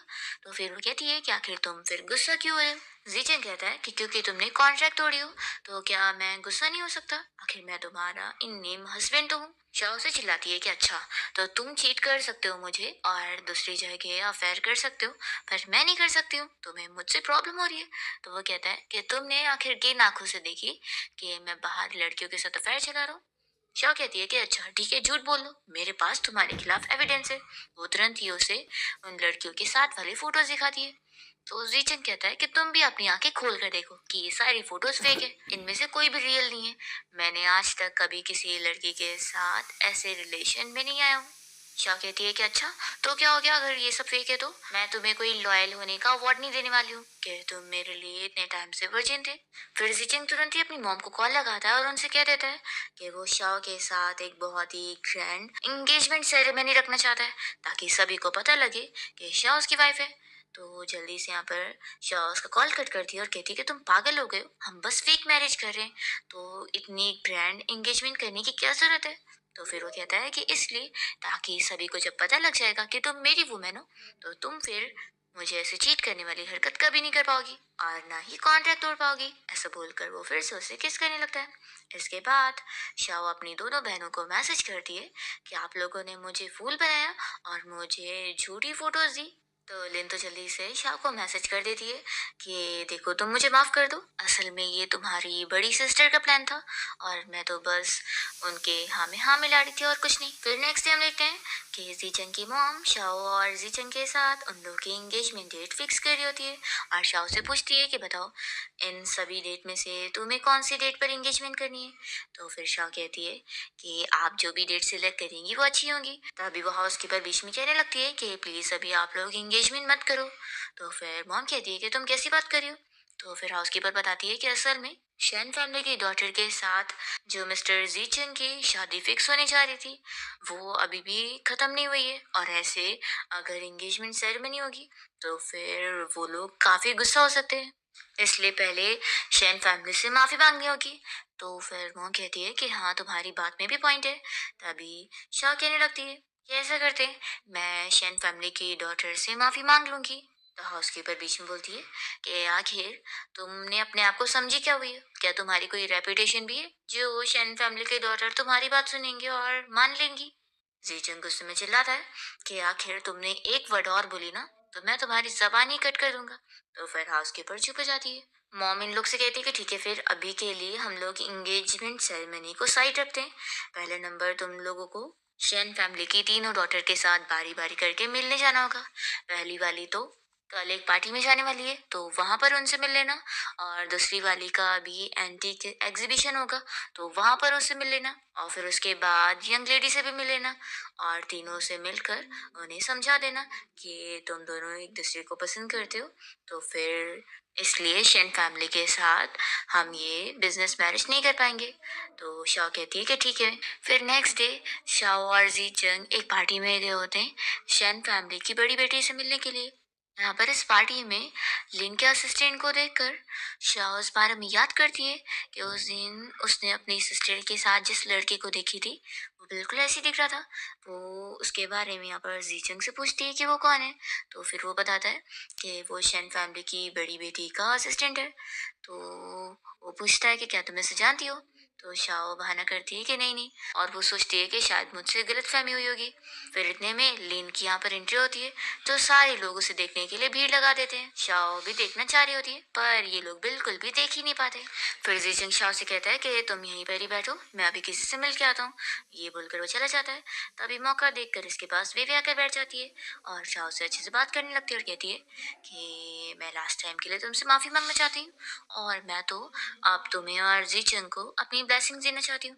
शाओ मन में सोचती है कि मुझे इस पर बिल्कुल बिलीव नहीं है। वो झूठा नाटक करती है कि ठीक है मैंने तुम्हारी ब्लेसिंग्स ले ली, तो क्या अब तुम जा सकती हो या फिर कुछ और काम है। बेबी कहती है कि मैं जानती हूँ कि तुम यहाँ पर शैन फैमिली की बड़ी बेटी से मिलने आई हो, तो मैं तुम्हें बता दूँ मैं उसकी अच्छी बेस्ट फ्रेंड हूँ, तो मैं तुम्हें उससे मिलवा सकती हूँ। और फिर वो उसे अपने साथ लेकर जाती है जहाँ पर ये सारे गेस्ट लोग देख रहे होते हैं एक वाइन की बोतल को, जो कि शैन फैमिली की बड़ी बेटी के लिए बड़ा इंपॉर्टेंट है। फ्लैशबैक में हमें दिखाते हैं कि शाओ ने ही असल में ये वाइन की बोतल उसे गिफ्ट करी होती है, इसलिए वो इतना उसे ट्रेजर बना के रखी हुई है। वे तो यहाँ जानबूझ के शाओ को ढकेल देती है ताकि उसकी वजह से वो बॉटल टूट जाए, और यहाँ पर फिर सारे लोग ये देखकर शाओ को ही यहाँ पर बातें सुनाने लगते हैं कि उसने इतनी इंपॉर्टेंट बॉटल तोड़ दी। दूसरी ओर हम देखते हैं कि लिन को यहाँ पर न्यूज़ मिल जाती है कि किसी ने उसकी बॉटल तोड़ दी है, तो वो तुरंत ही पता करने के लिए निकलती है। जैसे वो यहाँ पहुँचती है तो शाओ को देखकर जल्दी से अपने असिस्टेंट के पीछे छुप जाती है और कहती है कि तुम जाकर अभी सब चीज़ को संभालो। और फिर जब असिस्टेंट यहाँ पर पूछता है कि आखिर ये बॉटल को किसने तोड़ा, तो वे सभी के सामने यहाँ पर शाओ के ऊपर इल्जाम डाल देती है कि इसने तोड़ी है, और यहाँ पर वो सारे लोगों को भी शाओ के अगेंस्ट करवा देती है कि तुम लोगों ने भी देखा था ना, तो वो लोग भी साथ देते हैं कि हाँ इसने तोड़ी है। जीचंग शाओ का साथ देते हुए कहता है कि इस वेवे ने उससे पुश करी थी तो इसमें वेवे की गलती है, पर वेवे यहाँ पर अपना बचने लग जाती है कि उसने कुछ भी नहीं करी। फिर यहाँ पर शाओ को गुस्सा आता है और वो इस वेवे के साथ फाइट करने लग जाती है। वी असिस्टेंट फिर यहाँ पर कहता है कि मिस शाओ आपने बॉटल फोड़ी है ना, तो अब इसलिए आज के हमारी क्लब की लकी कस्टमर आप हो, इसलिए अब से आप यहाँ की वीआईपी हो, आपको सब चीजें फ्री मिलेंगी। ये सुनकर वे भी शौक होती है और कहती है कि आखिर क्यों। तो फिर असिस्टेंट बताता है कि ये मेरी मैडम की तरफ से ही ऑफर आया है। तो फिर वे भी यहाँ जल्दी से बताने लगती है कि असल में मैंने इसे पुश करी थी तो वो बॉटल मैंने तोड़ी हूँ, तो ये प्राइस मैंने भी मुझे मिलना चाहिए। फिर असिस्टेंट बताता है कि असल में जिससे गलती से टूटा है ये ऑफर उसके लिए, तुम तो इस चीज की असली मास्टरमाइंड हो ना जिसने जानबूझ के सब करी है, तो अब तुम्हें तो सजा मिलेगी। और गार्ड फिर उसे पकड़ के लेकर जाते हैं। जाओ तो बहुत ज्यादा खुश हो जाती है और वो असिस्टेंट से बात करती है कि मुझे तुम्हारी बॉस से मिलना था। फिर ये जीचंग और इसे अपने साथ लेकर जाता है और कहता है कि आप लोग बाहर वेट करो, मैं बॉस से बात करता हूँ। तभी लिनी से चिल्लाती है कि मैंने तुम्हें सब संभालने बोली थी और तुमने उन दोनों को अपने साथ लेकर आए हो। तो फिर असिस्टेंट को अब जाके पता लगता है कि शाओ कोई और नहीं बल्कि लिन की छोटी बहन है। वो कहता है कि यानी वो ही आपकी छोटी बहन है जिससे आपने अपनी आइडेंटिटी छुपा के रखी है। फिर ये बाहर आता है और कहता है कि आप लोग चल के वेट करो, मेरी मिस अभी थोड़ी देर में आपसे मिलने आ जाएंगी। और उसने ऑलरेडी लिन के साथ जो प्लान बना कर आया था इन दोनों को अलग करने का, वो यहाँ पर अपना प्लान शुरू कर देता है जिसमें वो जी चंग को बहुत सारी वाइन पीने के लिए बोल रहा होता है कि जब वो ये खत्म करेगा तभी यहाँ पर उसकी बॉस इससे मिलने आएगी। तो जी चंग मान जाता है और ये सारी वाइन पीने लगता है। तो यहाँ पर शाओ भी उसका साथ देने आ जाती है और कहती है कि ये सारी हार्डशिप मैं तुम्हें अकेले नहीं सहने दूंगी, मैं भी पीऊंगी। जी चंग रोकता भी है पर शाओ कहते हैं कि नहीं मुझे अपना साथ देने दो। फिर दोनों ही साथ मिलकर सारी वाइन को खत्म कर रहे होते हैं, जिसके बाद फिर असिस्टेंट की भेजी हुई सारी लड़कियां यहाँ पर जीचंग को सेड्यूस करने पहुंच जाती है। तो शाओ सभी लड़कियों को जीचंग से दूर करती है और कहती है कि ये सिर्फ मेरा है और वो किसी को भी उसे हाथ नहीं लगाने देती है। और इतनी ज़्यादा ड्रंक हो जाती है कि वो असिस्टेंट को चिल्लाने लगती है कि तुम्हारी बॉस कैसी है, वो मेरे हस्बैंड को इस तरीके से चीज़ें करके परेशान करना चाहती है, रुको मैं अब उससे खुद बात करूंगी। शाओ फिर सीधा लिन के ऑफिस में पहुंच जाती है, पर लिन को जैसे ही पता लगता है तो वो जल्दी से यहाँ पर छुप गई होती है। शाओ देखती है कि यहाँ पर ऑफिस में कोई है ही नहीं, तब यहाँ पर जीचंग उसे लेने के लिए पहुंच जाता है और कहता है कि वाइफ हम लोग चलते हैं, और वो यहाँ से असिस्टेंट से माफी मांगकर शाओ को जल्दी से उठा के लेके चला जाता है। और फिर असिस्टेंट जब यहाँ वापस रूम में आता है तो देखता है कि लिन बालकनी से कूद चुकी होती है और नीचे पड़ी हुई होती है। तो ये चिल्लाकर कहने लगता है कि बॉस आप ऐसे मर नहीं सकती है, आपको कुछ नहीं होना चाहिए। तो लिन कहती है कि अभी मैं मरी नहीं हूँ, बिल्कुल ठीक हूँ। और वो कैसे कैसे यहाँ पर उठती है और उसकी बैक में दर्द हो रहा होता है। फिर हम देखते हैं कि जब यहाँ से चिंग शाओ को घर लेकर आता है तो वो तो इतनी ड्रंक होती है कि उसे भग करके यहाँ पर सोने लग जाती है। फिर नेक्स्ट सीन में हम देखते हैं कि लिन मिंग्यू को कॉल करके बताती है कि मैंने तो उल्टा सब कुछ खराब कर दी, मैंने उन लोगों को अलग करने के लिए प्लान करी थी, पर मेरा प्लान खराब हो गया और उल्टा वो दोनों तो ड्रंक होने के बाद अब और भी क्लोज हो चुके होंगे। मिंग्यू कहती है कि चलो कोई बात नहीं, अब मुझे ही अपने कोई तरीके आजमाने होंगे। फिर नेक्स्ट डे जीचंग और शाओ मिलकर शैन फैमिली की दूसरी बेटी से मिलने जाते हैं, यानी कि मिंग्यू से। मिंग्यू यहाँ पर इन लोग के सामने मास्क पहनकर पहुंचती है, जिसे देखकर शाओ तो पहले तो डर जाती है, और ये शाओ को तो बहुत ही अजीब लग रही होती है। इसके सारे एंटीक के सामान देखकर वो जीचंग से कहने लगती है कि इसकी ये सारे जंक कलेक्ट करने के शौक तो बिल्कुल मेरी सिस्टर की तरह है। यहाँ पर मिंग्यू जीचंग के सामने ऑफर रख रही होती है कि तुम अपनी इस वाइफ को डिवोर्स दे दो, क्योंकि मेरी छोटी बहन को तुम बहुत ही पसंद हो और वो सिर्फ तुमसे शादी करना चाहती है। तो जीचंग इस ऑफर को ठुकरा देता है कि मैं अपनी वाइफ को डिवोर्स नहीं देने वाला। तो मिंग्यू कहती है कि इतनी भी जल्दी क्या है, कॉन्ट्रैक्ट तो देख लो। वो कॉन्ट्रैक्ट दिखाती है और बताने लगती है कि इस कॉन्ट्रैक्ट के हिसाब से तुम अगर इसे छोड़कर मेरी भी छोटी बहन से शादी करोगे तो फिर तुम्हें बहुत ही फायदा मिलने वाला है, तुम्हारी कंपनी को और पावर मिल जाएगी और तुम और भी अमीर हो जाओगे। तो जी चंग इस ऑफर के लिए भी मना करने लगता है।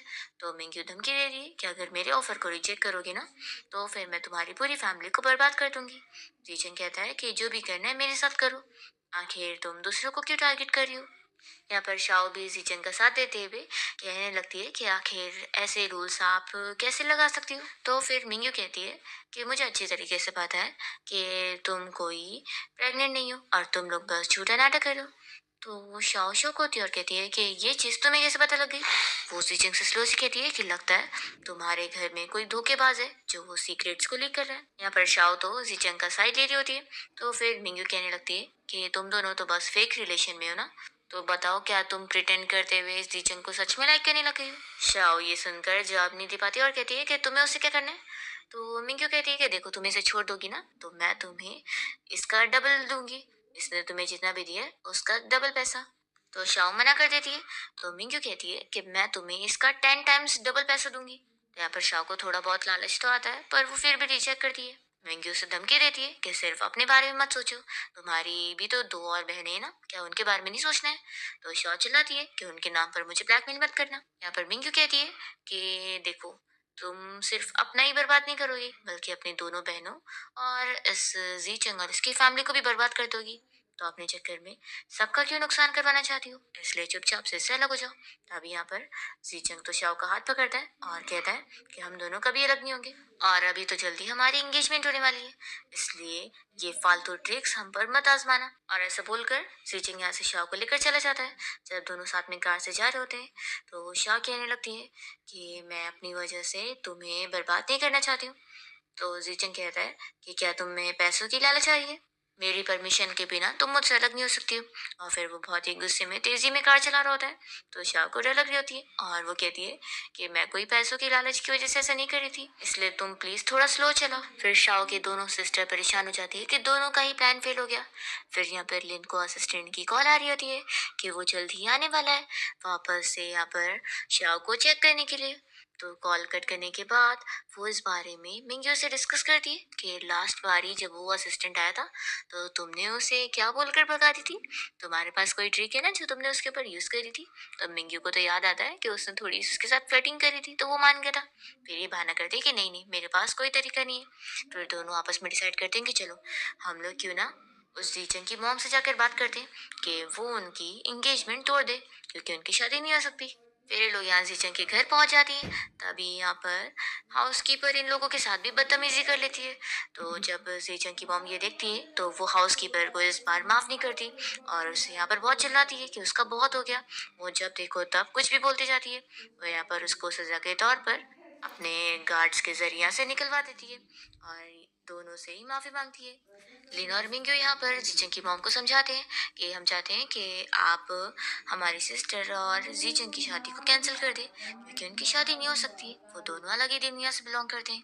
तो फिर मॉम कहती है कि आखिर आप लोग ऐसा क्यों कह रहे हैं, ना कि हमारी फैमिली रिच है और आप लोग की नहीं है, लेकिन इसमें कोई बड़ी बात नहीं है। मुझे और मेरे बेटे को शाओ बहुत ज्यादा पसंद है इसलिए वो इन दोनों से कहती है कि आप लोग को भी समझ आ जाएगा और वो यहाँ पर गेस्ट के तौर पे उन्हें अपने घर पे रुका लेती है। फिर मेड यहाँ पर इन दोनों को इन लोग का रूम दिखाने जाती है। तो दोनों आपस में डिस्कस करते हैं कि सच में ये जीचंग की मॉम से डील करना तो और मुश्किल हो गया। फिर लोग प्लान करते हैं कि चलो अब इन्हें सताना शुरू कर दें ताकि फिर इन्हें मानना ही पड़ेगा। जब हम उन्हें ये एहसास दिला देंगे कि हमारी फैमिली कितनी गरीब है और वो लोग अमीर है तो दोनों के बीच में रिश्ता हो ही नहीं सकता। फिर इन लोग को जब डिनर पे बुलाया जाता है तो यहाँ पर ये ऐसी ऐसी चीजें करती है ताकि जीचंग की मॉम को वो लोग परेशान कर सके और हर जगह घर में फिर गंदगी फैलाने लगती है। जीचंग की मॉम ये सबसे परेशान हो जाती है और दोनों को बैठा कर इस बारे में बात करती है कि उन्हें अच्छी तरीके से पता है कि वो लोग ऐसा जानबूझ के कर रही है। तो फिर लिन और मिंग्यू भी मान लेते हैं कि हाँ हम जानबूझ के कर रहे हैं। मॉम कहती है कि मुझे पता है कि तुम दोनों अपनी सिस्टर की बहुत ज्यादा फिक्र करती हो, तो ठीक है मैं चैलेंज लगाती हूँ कि मेरा बेटा आपकी सिस्टर का अच्छे से ख्याल रख लेगा और वो उसके लिए गरीब बन के भी रह सकता है। तो फिर ये चैलेंज वो लोग मान लेती हैं। उसके बाद नेक्स्ट डे फिर जीचंग की मॉम उसे समझा देती है कि अब वो शाओ के साथ उसके घर पे रहेगा और इतनी लग्जरी लाइफ अब जीना छोड़ेगा कुछ दिन के लिए। तो फिर वो कहता है कि मॉम फिर कंपनी का क्या होगा। तो फिर मॉम कहती है कि तुम्हारे कुछ दिन कंपनी में ना आने से कंपनी बंद नहीं पड़ जाएगी, तो चलो अब जाओ। शाओ फिर जीचंग से कहती है कि अब तुम मेरे साथ मेरे घर पे रहोगे, बस मेरी सिस्टर से थोड़ा बच के रहना। तो वो कहता है कि हमारी शादी के लिए तो मैं सारी हार्डशिप्स को सह लूंगा। फिर वो कार में बैठने जा रहा होता है तभी यहाँ पर उसका असिस्टेंट आता है और कहता है कि बॉस अब आपको कार नहीं बल्कि ये बाइक ही यूज करना पड़ेगा। शॉ कहती है कि तुम्हें तो ये चलाने नहीं आती है तो चलो मैं ही चलाती हूँ। फिर वो उसे बैठा के लेके जा रही होती है और यहाँ पर जीचन फिर शाओ को देखते रह जाता है। दोनों साथ में जब यहाँ पर घर आ रहे होते हैं तो लिन और मिंग्यू दोनों को ये अंदर नहीं आने देती और समझा देती है कि यहाँ पे रहने के लिए उसे पैसे भी कमाने होंगे और खास करके ये कपड़े पहनकर तो वो नहीं आ सकता, उसे उन लोगों की तरह ही नॉर्मल कपड़े भी पहनने होंगे। तो फिर शाओ जीचन के साथ फिर यहाँ उसकी ड्रेस की शॉपिंग के लिए जाती है जहाँ पर ये लोग नॉर्मल वाले कपड़े खरीद रहे होते हैं। जीचन तो बहुत सारे कपड़े खरीदने लग जाता है पर जब वो कार्ड से पेमेंट करने जा रहा होता है तो उसका कार्ड फ्रीज होता है क्योंकि उसकी मॉम ने ऑलरेडी फ्रीज कर चुकी है, उसके पास फिर बिल्कुल पैसे नहीं होते पे करने को। तो यहाँ पर शाह उसके बदले में पैसे पे करने चाहती है पर उसके पास भी नहीं होते। तो यहाँ पर शॉप की ओनर दोनों को ही यहाँ पर से बाहर निकालती है। शाह को एक अच्छा आइडिया आता है और वो जीचंग को यहाँ की मॉडल वाला काम दिलवा देती है और जीचंग फिर बोर्ड लेकर खड़ा हो जाता है लोगों को यहाँ पर शॉप में ही बुलवाने के लिए। ओनर तो बहुत खुश होती है कि चलो तुम्हारा हैंडसम फेस कोई तो काम कर। फिर यहाँ पर बहुत सारी लड़कियां जीचंग को देखकर शॉप में आने के लिए मान जाती है और वो तो जीचंग को टच भी करना चाह रही होती है। तो शाह उन्हें पैसों का ऑफर देती है कि अगर वो लोग पैसे देंगे तो फिर वो उन्हें टच भी करने देगी। जीचंग कहता है कि तुम ये क्या कह रही हो, तो शाह कहते हैं कि अरे थोड़े से पैसे ही कमा लेंगे ना, चलो मान जाओ। यहाँ पर फिर जीचंग शाह को सबक सिखाने के लिए मान जाता है। वो इन लोगों को अपनी बॉडी शो कर रहा होता है तो ये सारी लड़कियां उसे टच करके खुश हो रही होती है और वो तो उसे अपने साथ भी लेके जाना चाह रही होती है। तभी ये सब देखकर शाह जेलस हो जाती है और उन लड़कियों को यहाँ से भगा देती है। जीचंग उसके पास आता है और कहता है कि वाइफ लगता है तुम जेलस हो गए हो। शाह कहती है कि बिल्कुल नहीं, मुझे सबसे ज्यादा इम्पोर्टेंट पैसे हैं। फिर जीचंग तो शाह से किस मांग रहा होता है पर वो नहीं देती तो फिर वो खुद ही उसे किस कर लेता है। शाह तभी उसे दूर कर देती है और कहती है कि तुम्हें ऐसा नहीं करना चाहिए। इसके बाद फिर दोनों साथ में यहाँ घर पे रहने के लिए आ जाते हैं। फिर लिन और मिंग्यू इसे घर ले आते हैं और लू भी यहाँ घर पे आया होता है और उसने स्पेशली डिनर कुक किया होता है जो कि बहुत स्पेशल होता है। तो जीचंग तो बस देखता रह जाता है कि इस लू को तो कितना कुछ आता है। फिर लू यहाँ पर जो सारी चीजें शाह के लिए कर रहा होता है वो सब देखकर जीचंग यहाँ पर शाह को अपने साथ लेकर जाता है और उसे पियानो प्ले करके दिखाता है और कहता है कि जो सारी चीजें उसे आती है वो मुझे भी आती है, तो अब तुम अपने हस्बैंड को देखो किसी और को नहीं। और वो इनडायरेक्ट वे में उससे अपना लव एक्सप्रेस कर रहा होता है पर शाह कुछ भी समझ नहीं पा रही होती है उसकी दोनों बहनें यहाँ पर ये सब देख रही होती है और सोचती है कि वैसे ये लड़का सच में हमारी सिस्टर को लाइक करता है, तो हमें इसे एक चांस देना चाहिए। और फिर नेक्स्ट डे जीचेंग अपने आप को प्रूव करने के लिए शाओ की दोनों बहनों को मना रहा होता है कि वो उन लोग की सारी बातें मानेगा और शाओ का अच्छा हस्बैंड बन के दिखाएगा। तो ये लोग उससे घर के बहुत सारे काम और कुकिंग वगैरह करवा रहे होते हैं। फिर इसके बाद इन दोनों बहनों को पता लगता है कि आज असिस्टेंट यहाँ पर शाओ को देखने के लिए आने वाला है। तो यहाँ पर फिर ये लोग झूठा बहाना करते हैं और जीचंग और शाओ दोनों को समझाते हैं कि आज हमारा कजिन यहाँ पर आने वाला है, तो तुम लोग को भी हमारे साथ मिलकर गरीब बनने की एक्टिंग करनी है और हमारे कजिन को ऐसे दिखाना है ताकि फिर वो हमारे इस घर को महंगे दाम में बेचने में हमारी मदद करे। तो यहाँ पर फिर शाओ कह रही होती है कि सिस्टर हम लोग तो ऑलरेडी बहुत ही गरीब है ना। तो लिन बताती है कि वो पूरे 5 मिलियन में इस घर को भिजवाएगा। तो ये सुनने के बाद फिर शाओ तुरंत ही मान जाती है और जब असिस्टेंट यहाँ घर आता है तो जी चंग अंधे बनने का नाटक कर रहा होता है। शाओ काफी गरीब और भूखी बनने का नाटक कर रही होती है। जैसे असिस्टेंट अंदर आता है तो यहाँ पर शाओ काफी एक्टिंग करते हुए कहने लगती है कि प्लीज क्या हमें कोई खाना दे देगा, हम लोग बहुत ही भूखे हैं। और जैसे ही वो देखती है और कहती है कि कजिन अच्छा तुम आए हुए हो, अच्छा चलो जल्दी से यहाँ पे बैठ जाओ। फिर यहाँ पर लीना आकर कहने लगती है कि हमारे घर में जो थोड़े मोड़े चावल बचे थे वो भी खत्म हो गए। मिंगयू आकर कहती है कि गैस भी खत्म हो गया है, हम तो खाना भी नहीं पका सकते। तो असिस्टेंट यहाँ पर कह रहा होता है कि कोई बात नहीं है, तुम्हें मेरे लिए कुकिंग करने की जरूरत नहीं, मैं भूखा नहीं हूँ। तभी यहाँ पर वो जीचन को देखकर कहने लगता है कि ये बंदा मुझे जाना पहचाना क्यों लग रहा है, ये तो वही जी ग्रुप कंपनी का प्रेसिडेंट नहीं है। तो जल्दी से लोग बहाना करते हैं कि उसे गलतफहमी हुई है। शाओ से यहाँ पर कुर्सी पे बैठा देती है पर वो कुर्सी टूट जाती है और वो बेचारा नीचे गिर जाता है। तो फिर लोग कहते हैं कि सॉरी, एक काम करो तुम सोफा पे बैठ जाओ। तो असिस्टेंट बेचारा कहता है कि नहीं नहीं मैं खड़ा ही ठीक हूँ। फिर यहाँ पर लीनो से इशारा कर देती है कि वो यहाँ पर घर का बहाना करके आया है ऐसा बताए। तो फिर वो बताता है कि हाँ मुझे घर खरीदना है और तुम लोगों का ये घर अच्छा है, तो ठीक है फिर मैं इसे भिजवा दूंगा। और फिर वो तो जल्दी से यहाँ से भाग लेता है। तो जीचंग और शाओ ये लोग खुश हो रहे होते हैं कि उन लोगों ने अच्छी एक्टिंग करे। फिर यहाँ पर असिस्टेंट इन दोनों बहनों के पास आता है और कहता है कि क्या तुम लोगों की हालत इतनी खराब हो गई है जो इतनी गरीबी में जी रहे थे। तो फिर ये लोग बताते हैं कि हाँ, कि शाओ को हमें असली में गरीबी वाली जिंदगी जो देनी थी इसलिए वो अच्छी बन सके। तो असिस्टेंट मान जाता है कि ठीक है, 3 दिन बाद अभी मिस शाओ का बर्थडे रहेगा तो उस दिन मैं टेस्ट के क्वेश्चंस आप लोग को बता दूंगा। तो फिर ये दोनों खुश हो जाती है कि चलो हमारी मेहनत रंग लाई। दूसरी ओर वे अपने मॉम डैड को इस बारे में बता दिए कि एक गरीब लड़की है जिसकी वजह से उसका और जीचंग का रिश्ता होने होते रुक गया। तो फिर उसके मॉम डैड फिर उसके साथ मिल जाते हैं और सोच लेते हैं कि वो लोग उस लड़की को सबक सिखाएंगे। और जीचंग की शादी फिर उस शेन फैमिली की तीसरी जो डॉटर है उसके साथ करवा देंगे। तो फिर शेन फैमिली उनसे खुश रहेंगे। तो यही सोचकर लोग जीचंग और शाओ दोनों को ही यहाँ पर पकड़वा लेते हैं और शेन फैमिली की डॉटर्स को इस बारे में बताकर बुलाते हैं, जो कि कोई और नहीं लिन और मिंग्यू है। जब उन्हें पता लगता है कि शाओ को इस लड़की की फैमिली ने ऐसे करके रखे तो वो तुरंत ही यहाँ पर पहले नंबर तो शाओ को बचाने पहुंचती है। जिचन के सर में लग गया होता है तो वो तो ऑलरेडी बेहोश हो गया होता है और यहाँ पर ये दोनों अपनी आइडेंटिटी रिवील करती है और इन लोगों को सबक सिखाती है कि आखिर इन लोगों की हिम्मत भी कैसे हुई उनकी छोटी बहन को हाथ लगाने की। पहली बार में तो विवे को यकीन नहीं होता, वो तो सोच रही होती है कि ये लोग आखिर अमीर फैमिली के डॉटर्स कैसे हो सकती है।